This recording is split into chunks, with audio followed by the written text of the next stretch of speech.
Edward tells a lie. James was cross. Shunting for a slow goods train indeed. It's ridiculous, he chanted.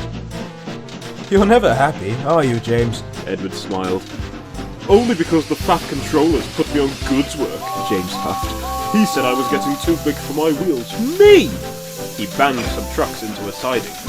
Take care, James, Edward cautioned, or else you'll get into trouble. Pah! Snorted James. What do you know? And he reversed sharply. Come along, he barked to the trucks. But the trucks didn't come along. They bounced off his buffers and rolled into a brake van, which carried on rolling.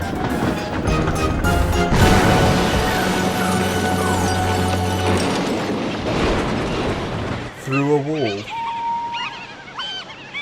Oops, said James. Yes, said Edward. Oops. The fat controller came to the yard. James, I am ashamed of you, he said severely.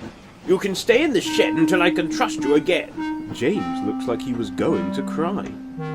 Edward spoke up. Actually, sir, it was my fault. The fat controller raised an eyebrow. I am surprised, Edward. I thought you would take more care shunting. Well, you know how it is, sir, James cut in. Edward's so old and weak and pathetic that something was bound to happen.